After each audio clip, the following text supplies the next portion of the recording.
मैं आपसे कहूं कि एक चाइनीज कंपनी इतनी पावरफुल है कि वो ये कंट्रोल करती है कि लोग क्या देखेंगे, क्या कहेंगे और इवन क्या सोचेंगे, सिर्फ चाइना में ही नहीं बल्कि पूरी दुनिया में। And it's not Alibaba, it's not Huawei, इस कंपनी का नाम है Tencent.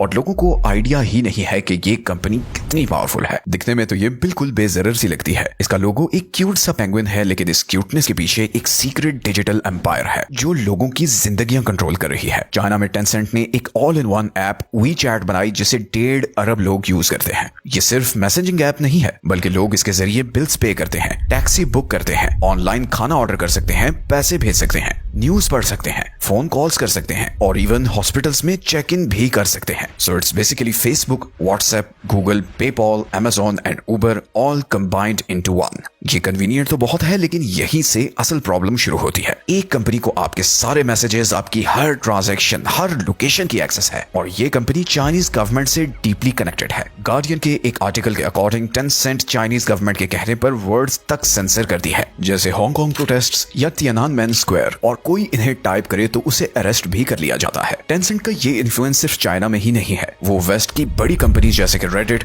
Discord, Snapchat, Spotify, Tesla और इवन यूनिवर्सल म्यूजिक में भी बड़ी स्टेक होल्डर है। इसके अलावा टेंसेंट दुनिया की सबसे बड़ी गेमिंग कंपनी भी है, जिसके रायट गेम्स में 100%, फोर्टनाइट में 40% और एक्टिविजन एंड यूबीसॉफ्ट में भी अच्छे खासे शेयर्स हैं। इस सब के बावजूद लोग टेंसेंट के बारे में इतना ज्यादा नहीं जानते। लेकिन क्यों? इसकी वजह यह है कि टेंसेंट अपनी पर्सनल ब्रांडिंग बिल्कुल नहीं करती, बल्कि जब भी कोई उसके बारे में बात करने की कोशिश करता है तो उसे बैन कर दिया जाता है। ऐसा ही कुछ हुआ था एनबीए के साथ, जब एक प्लेयर ने हांगकांग प्रोटेस्ट्स पर एक ट्वीट की थी। जवाब में टेंसेंट ने चाइना में बास्केटबॉल मैचेस की स्ट्रीमिंग बंद कर दी। आज टेंसेंट सिर्फ एक टेक जायंट नहीं बल्कि माइंड कंट्रोलिंग मशीन बन चुकी है। वेस्टर्न एनालिस्ट्स का कहना है कि चाइनीज गवर्नमेंट टेंसेंट के जरिए अपनी पॉपुलेशन को अपने कंट्रोल में रखती है। ये पावरफुल कंपनी बनी कैसे और इसे कौन लोग चला रहे हैं, इस पर अगली एपिसोड आ रही है। लेकिन तब तक ये ख्याल रखें कि कहीं टेंसेंट आपको देख तो नहीं रही।